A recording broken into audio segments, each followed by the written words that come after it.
Taking up question number 22. Limit x approaching to 0, x plus 2 sin x upon this term. So limiting value we need. When you apply limit in numerator, it is clearly 0. In denominator, you can see it is 1 minus 1 also 0. Now either L'Hopital or rationalization. Looking at this function, it's better to go with rationalization approach. So let's start it. Limit x approaching to 0, x plus 2 sin x multiplied with rationalization factor of this denominator, which is root x square plus 2 sin x plus 1 minus of root sin square x minus x plus 1. So rationalization factor is plus between the two, divided by, now denominator you can see it becomes x square minus sin square x. Next you have 2 sin x plus x, 2 sin x plus x. Next you can see 1 and minus 1 cancelled. Now if you divide numerator and denominator by x, you are getting limit x approaching to 0, 1 plus 2 sin x by x multiplied with the same expression, which is root of x square plus 2 sin x plus 1 plus root of sin square x minus x plus 1. Correct? Now divided by denominator, you can see x minus sin x by x into sin x plus, you have just divided by x to get 2 sin x by x plus 1. Now apply limit over here to check the result as 1 plus 2, that is 3, multiplied with 2 divided by, it becomes 0 plus 3, giving you the final result as 2. Let's check from the given options. Correct answer is option number 4. So let's mark and mention it as our answer. Let's move on to the next one, that is question number 23. A straight line L at a distance of 4 units from the origin makes positive intercepts on the coordinate axis, and the perpendicular from origin to this line makes an angle of 60 degree with the line x plus y equals 0. Then the equation of line L is, let's understand.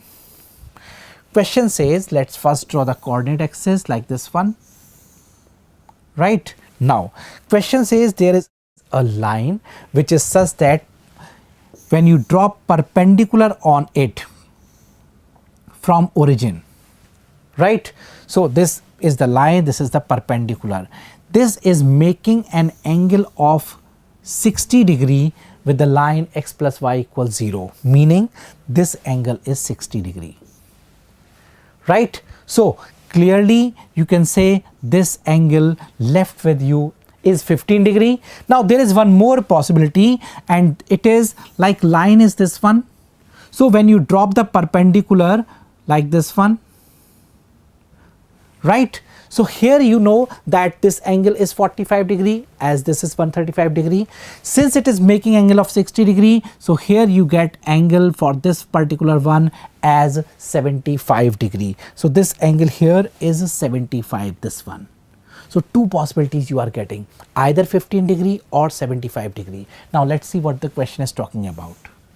A straight line L at a distance of 4 units. Now since the normal is making angle of 15 degree or 75 degree, since the normal is making an angle of 15 degree or 75 degree, so the line can be x cos 75 plus y sin 75 is equal to 4, or x cos 15 degree plus y sin 15 degree is equal to 4.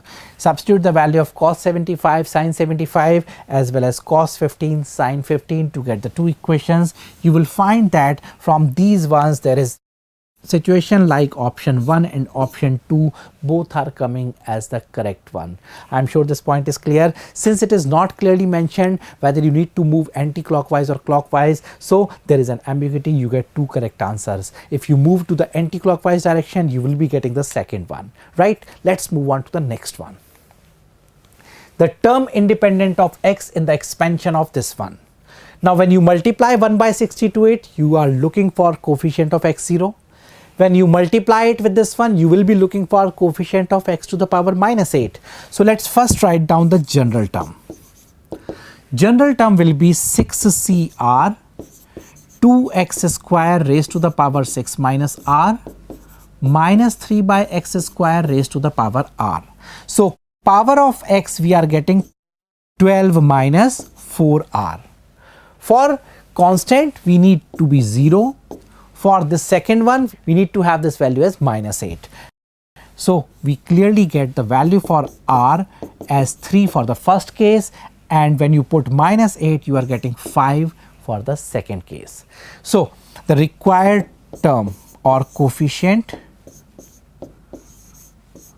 is equal to 1 by 60 multiplied with, just put here r is equal to 3, so this is giving you 6c3 multiplied with 2 raised to the power 3 into minus 3 raised to the power 3 plus, for the second one when you multiply the second term which is minus x8 by 81, you are looking for coefficient of x to the power minus 8, so you get minus 1 by 81